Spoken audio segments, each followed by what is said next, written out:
और अगर मैं आपसे कहूं कि बुद्ध की शिक्षाओं को सरल और गहन तरीके से समझाया जा सकता है, तो आपको लग सकता है कि जीवन आप पर भारी पड़ता है। आप सब कुछ सही करते हैं, लेकिन कुछ न कुछ हमेशा गायब रहता है। शांति दूसरों के लिए आरक्षित एक विलासिता लगती है। आप अकेले नहीं हैं। यही शून्यता सिद्धार्थ गौतम के जीवन का प्रारंभिक बिंदु थी। वो व्यक्ति जिसे सदियों बाद दुनिया बुद्ध के नाम से जानेगी। और यही ये समझने की उस मौन लालसा में कि हम क्यों दुख पाते हैं, उनकी शिक्षाओं का मूल आधार पैदा हुआ। बुद्ध ने अंधविश्वास या अदृश्य देवताओं की बात नहीं की। उन्होंने समझ, मन को समझने, पीड़ा को समझने और जीवन को समझने की बात की। क्योंकि जब कोई समझ लेता है तो भय विलीन हो जाता है, और जब भय विलीन हो जाता है तो शांति प्रकट होती है। लेकिन उस शांति तक पहुंचने से पहले एक रास्ता है जिस पर हम सभी को चलना होगा, बिना भागे अपने दुखों का सामना करना। क्या आपने कभी सोचा है कि खोने से इतना दर्द क्यों होता है? चाहत नुकसान की नहीं, बल्कि आसक्ति की होती है। चीजों के न बदलने की गहरी इच्छा की होती है। और फिर भी सब कुछ बदल जाता है। सब कुछ, वो सत्य जो सब कुछ बदल देता है। बोधि वृक्ष के नीचे बुद्ध की जागृति की पहली चिंगारी थी। वहां उन्होंने समझा कि पीड़ा की जड़ बाहर नहीं, बल्कि उस मन के भीतर है जो प्रतिरोध करता है। बुद्ध की शिक्षाओं का सार मंदिरों या प्राचीन धर्म ग्रंथों में नहीं है। ये उस क्षण में है जब आप प्रतिक्रिया न करने का निर्णय लेते हैं। उस क्षण में जब आप अपने क्रोध, अपने भय या अपने दुख का अवलोकन करते हैं और उन्हें पोषित न करने का निर्णय लेते हैं। यहीं से दुख ज्ञान में परिवर्तित होने लगता है। लेकिन आप उस बिंदु तक कैसे पहुंचते हैं? जब आपके भीतर की हर चीज आपसे चिपकना चाहती है, तो आप दुख को कैसे रोकते हैं? बुद्ध ने 2500 साल से भी पहले इसे आश्चर्यजनक सटीकता के साथ समझाया था, और उनका उत्तर आज भी उतना ही प्रासंगिक है जितना तब था। क्योंकि ये पीड़ा से बचने के बारे में नहीं, बल्कि उसे समझने के बारे में है।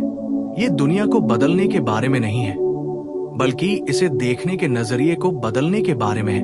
और जैसे ही बुद्ध ने उस सत्य की खोज की, उन्होंने कुछ ऐसा समझा जिसने मानवता के इतिहास को हमेशा के लिए बदल दिया। कहते हैं कि उस रात जब हवा बोधि वृक्ष के पत्तों को धीरे से छू रही थी, सिद्धार्थ का सामना अपने ही भूतों से हुआ। उन्होंने मानवीय पीड़ा के सभी रूपों को अपने सामने से गुजरते देखा। हानि, बीमारी, बुढ़ापा और मृत्यु।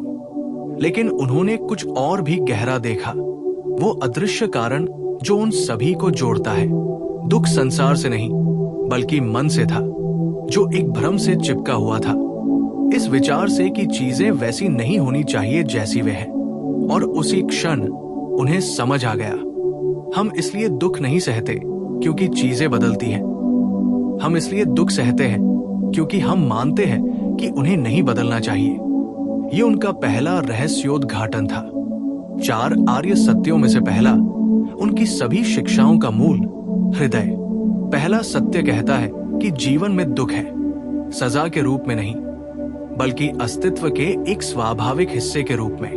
उस सत्य का विरोध करना समुद्र को अपने हाथों से रोकने जैसा है। लहर तो वैसे ही आती है, बस अगर आप उससे लड़े तो वो आपको बहा ले जाएगी।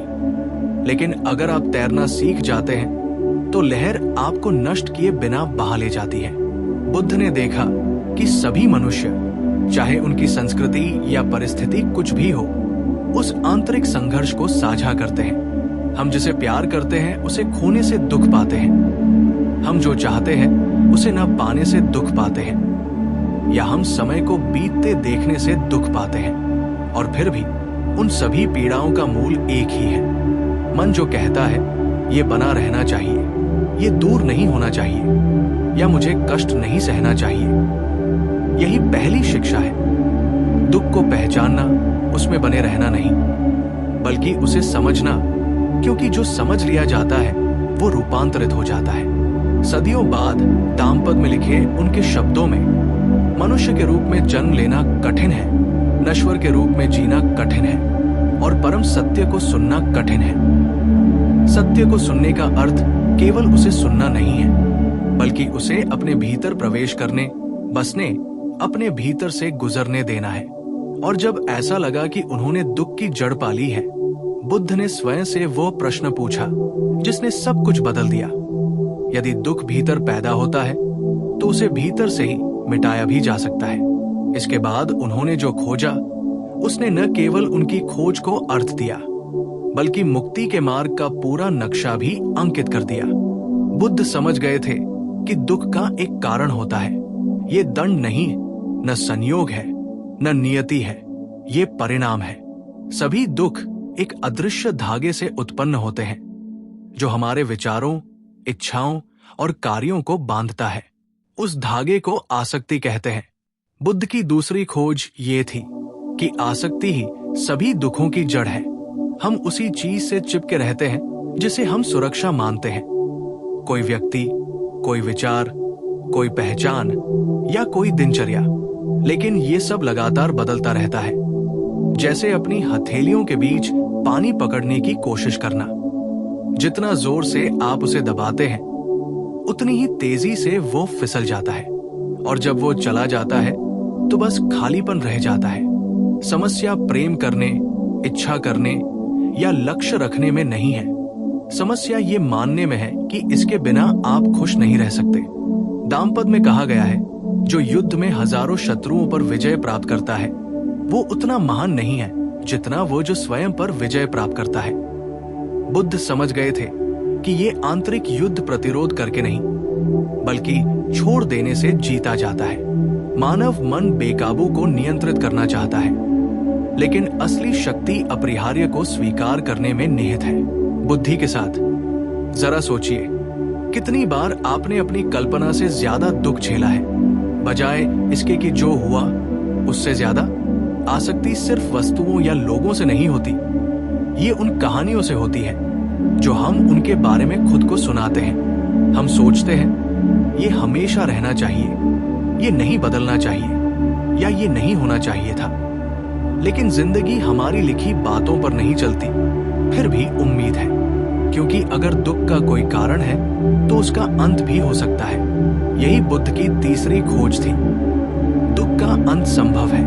इच्छा की आग को बुझाया जा सकता है, उसे नष्ट करके नहीं, बल्कि उसकी प्रकृति को समझकर।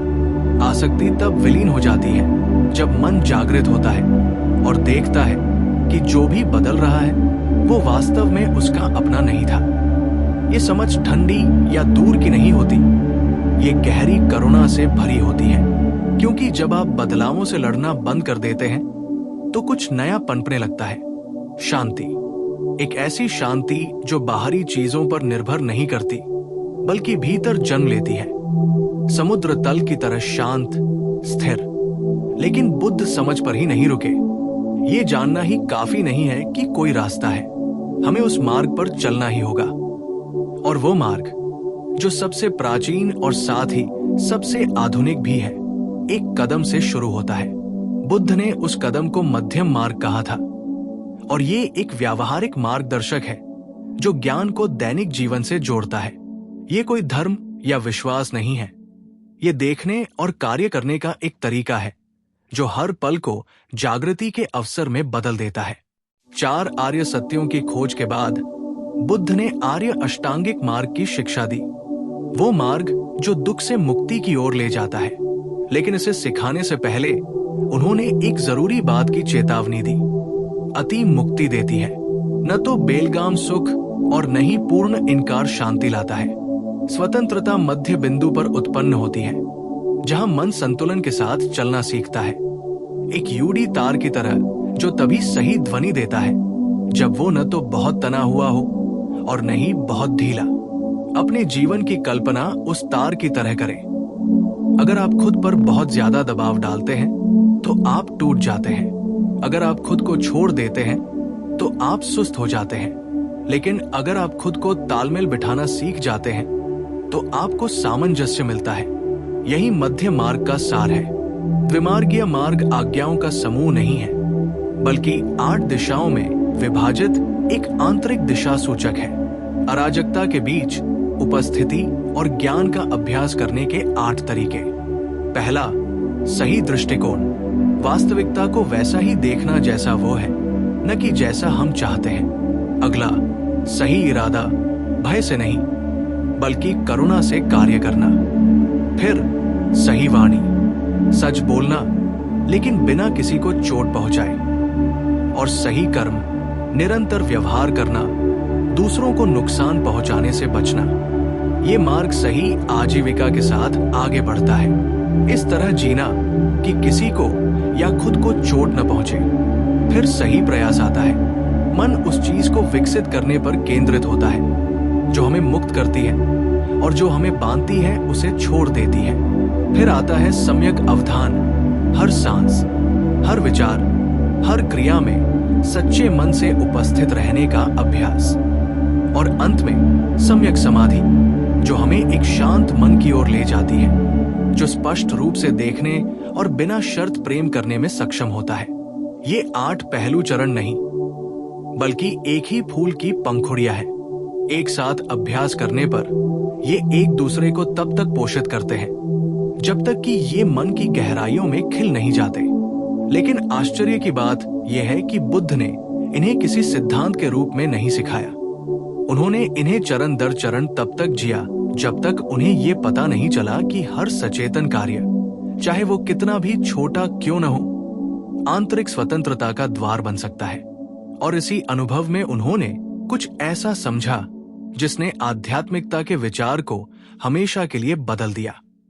बुद्ध समझ गए थे कि आत्मज्ञान कोई दूर की मंजिल नहीं, बल्कि वर्तमान को पूरी जागरूकता के साथ जीने का एक तरीका है।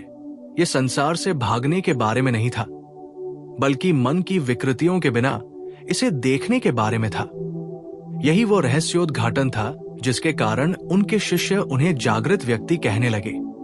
इसलिए नहीं कि उनके पास अलौकिक शक्तियां थी, बल्कि इसलिए कि वे स्वप्न से जागृत हुए थे।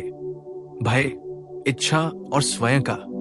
जब हम इसे समझ लेते हैं तो बौद्ध धर्म एक रहस्यमय मार्ग जैसा प्रतीत होना बंद हो जाता है और एक गहन मानवीय अनुभव बन जाता है।